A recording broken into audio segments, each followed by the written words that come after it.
पिछले एक एपिसोड में हमने आपको 2024 की कुछ बेहतरीन मलयालम फिल्मों के बारे में बताया था। आज नंबर तमिल सिनेमा का।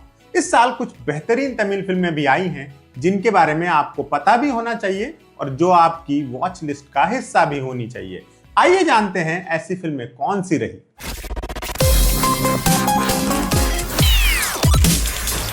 जब जून 2024 में विजय सेतुपति और अनुराग कश्यप की महाराजा रिलीज हुई तो तमिलनाडु के अलावा इसका कहीं कोई बज़ नहीं था। फिर एक महीने बाद ये नेटफ्लिक्स पर आई और इसने गदर मचा दिया। चारों तरफ इसी की बातें होने लगी। क्रिटिक्स से लेकर फेसबुक ट्विटर के लिखाड़ों तक सबने इसकी दिल खोलकर तारीफें की। ये कहानी थी महाराजा नाम के एक सलून वर्कर की जो पुलिस स्टेशन में एक अजीबोगरीब रिपोर्ट लिखवाने आया है। उसके मुताबिक उसके घर चोरी हुई है और चोर उसका लक्ष्मी नाम का डस्टबिन उठाकर ले गए हैं। इस डस्टबिन से उसकी भावनाएं जुड़ी हुई हैं और वो इसे किसी भी कीमत पर वापस हासिल करना चाहता है।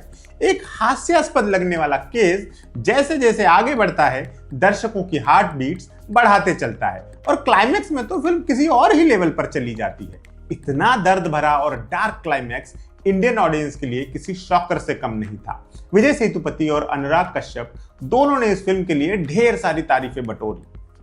नेटफ्लिक्स पर रिलीज होने के 3 महीने के अंदर ये वहां सबसे ज्यादा देखी गई इंडियन फिल्म बनी और जब चाइना में रिलीज हुई वहां भी धूम मचा दी। महज 20 करोड़ के बजट में बनी इस फिल्म ने टोटल 190 करोड़ की कमाई की। अगर आपने अब तक महाराजा नहीं देखी है तो फौरन नेटफ्लिक्स का रुख कर लीजिए।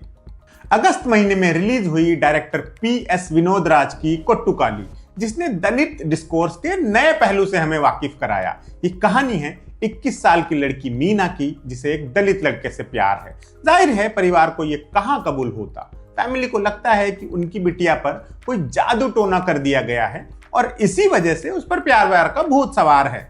वो मीना को एक दूर दराज के गांव ले जाते हैं जहां के एक ओझा का दावा है कि वो उसे आजाद कर देगा।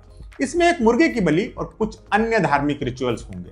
उस ओझा तक पहुंचने का सफर और उसकी मौजूदगी में हुई घटनाएं बताती हैं कि हमारे समाज पर जाति, धर्म और पैट्रियार्की का कितना जहरीला असर है।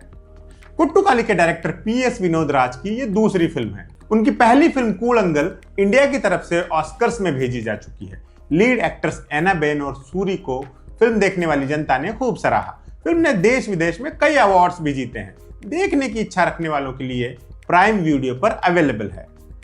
हमारी लिस्ट में तीसरे नंबर पर जो फिल्म है वो मेरी इस साल की सबसे फेवरेट तमिल फिल्म है। मारी सेल्वराज की वाड़ई मुझे कितनी पसंद है ये बताने के लिए मैं आपको वो ट्वीट पढ़वाता हूं जो मैंने सिनेमा हॉल से बाहर निकलते ही कर दिया था। ये मेरा सबसे रॉ रिएक्शन था उस वक्त। मैंने लिखा था, मारी सेल्वराज का सिनेमा देखने के लिए कलेजा चाहिए। ये आदमी आपको ऐसी दुनिया दिखाता है जिसके वजूद से आप वाकिफ जरूर हैं लेकिन जिसे जानते बिल्कुल नहीं। वो आपके एहसासों पर चाबुक मारते चलते हैं। हर दूसरा सीन एक कविता है लेकिन दिलजोई वाली कविता नहीं, दिल झिझोड़ देने वाली कविता। इतनी रॉ, इतनी सच्ची फिल्म बनाने के लिए आपकी आत्मा का कहानी से एकाकार होना जरूरी है। वाड़ई मारी सेल्वराज की सबसे पर्सनल फिल्म है और क्या मारक फिल्म है। कहानियां ऐसी भी होती है और ऐसे भी कही जा सकती है, ये बताने का शुक्रिया सर। यकीन जानिए ये जो मैंने लिखा था इसमें जरा भी अतिशयोक्ति नहीं है। वाड़ई वाकई एक शानदार फिल्म है। ये कहानी है बनाना प्लांटेशन में काम करने वाले एक टीनेजर लड़के की जो ये काम नहीं करना चाहता। उसका मन पढ़ाई में लगता है लेकिन घर के हालात उसे स्कूल स्किप करके प्लांटेशन पर जाने पर मजबूर करते हैं। बनाना प्लांटेशन रोजगार का जरिया तो है ही, गरीब बेबस लोगों को कुचल कर रखने की मशीनरी भी है जहां उचित मजदूरी की लड़ाई रोजाना का संघर्ष है। इन्हीं हालात के बीच होती है एक भयानक दुर्घटना जो भुगतने वालों के लिए भीषण ट्रेजेडी है लेकिन बाकी दुनिया के लिए अखबार के किसी अंदरूनी पन्नों पर छपी एक छोटी सी खबर। वाड़ई में मारी सेल्वराज ने फिर से दिखा दिया कि शोषितों वंचितों की आवाज को सिनेमा में उनसे बेहतर कोई और जुबान नहीं दे पा रहा है। उनकी पिछली तमाम फिल्में इसी लीग की थी, परियरुम पेरुमल, कर्णन और मामनन। आपको ये तमाम फिल्में देखनी चाहिए। वाड़ई देखना चाहते हैं तो हॉटस्टार पर अवेलेबल है। क्रिकेट को केंद्र में रखकर कई सारी फिल्में बनी हैं, लेकिन क्रिकेट के जिंदगियों पर पड़ने वाले व्यापक असर को कुछ एक फिल्में ही सही ढंग से पेश कर पाई हैं। डायरेक्टर तमिळअरसन पचमुत्थु की लब्बर पंधु ये काम हंसते हंसाते कर जाती है। यूं ही नहीं, कई फिल्म क्रिटिक्स ने इसे होलसम एंटरटेनमेंट का दर्जा दिया। ये कहानी है अनबू नाम के एक लड़के की, जिसे 10 साल पहले मोहल्ले की क्रिकेट टीम में इसलिए शामिल नहीं होने दिया गया था क्योंकि वो दलित समुदाय से आता था। अपने क्रिकेट के शौक को वो अलग अलग टीमों में शामिल होकर पूरा करता रहता है। इसी बीच उसकी क्रिकेट फील्ड में गीतू नाम के एक व्यक्ति से दुश्मनी हो जाती है और फील्ड से बाहर उसे दुर्गा नाम की लड़की से प्यार हो जाता है। अब दिक्कत बस इतनी है कि दुर्गा गीतू की बेटी है। इन तमाम किरदारों के आपसी रिश्तों की उलझन और इसमें गुथा हुआ क्रिकेट एक यादगार सिनेमाई अनुभव का निर्माण करता है। स्पोर्ट्समैनशिप एक ऐसा शब्द है जिसे ठीक ठाक ढंग से समझाना अक्सर मुश्किल रहता है। ये फिल्म इसे बेहद आसान ढंग से समझा जाती है। इसमें स्पोर्ट्स फिल्मों का रोमांच और ड्रामा फिल्मों का इम्पैक्ट दोनों भरपूर मात्रा में थे।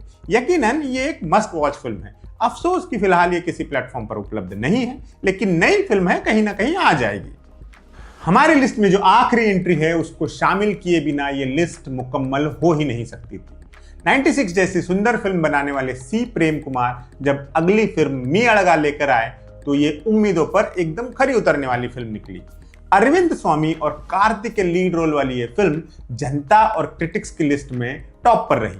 ये कहानी वैसे तो एक व्यक्ति और उसकी बरसों बाद हुई होम टाउन वापसी की है, लेकिन ये इसी घटनाक्रम तक सीमित नहीं रहती। ये बन जाती है नॉस्टैल्जिया के समंदर में डूबने उतराने की कहानी, बरसों पुराने गुनहगारों को माफ कर देने की कहानी, रिश्तों के जटिल तारों की गांठें खोलने की कहानी और सबसे ज्यादा खुद से फिर एक बार जी भर के मुलाकात करने की कहानी।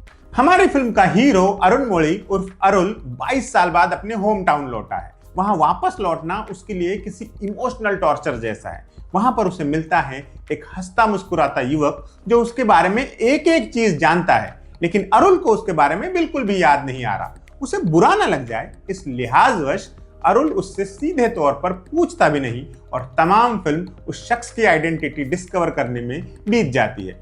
लेकिन असली थ्रिल ये सस्पेंस खुलने में नहीं है, बल्कि उस तक पहुंचने की प्रक्रिया में है। फिल्म आपको इतनी सुंदर सिनेमाई यात्रा कराती है कि आप अपने सीने से कोई बोझ उतरता हुआ महसूस कर सकते हैं। बहुत कम फिल्मों में यह ताकत होती है। अगर आपने अभी तक नहीं देखी है तो नेटफ्लिक्स पर अवेलेबल है, फटाफट देख डालिए। तो ये थी 2024 में आई कुछ कमाल की तमिल फिल्में। आपने इनमें से कितनी देखी हैं और कौन सी आपको सबसे ज्यादा पसंद आई, हमें कमेंट करके जरूर बताइएगा। अब विदा, फिर मिलेंगे, बाय बाय।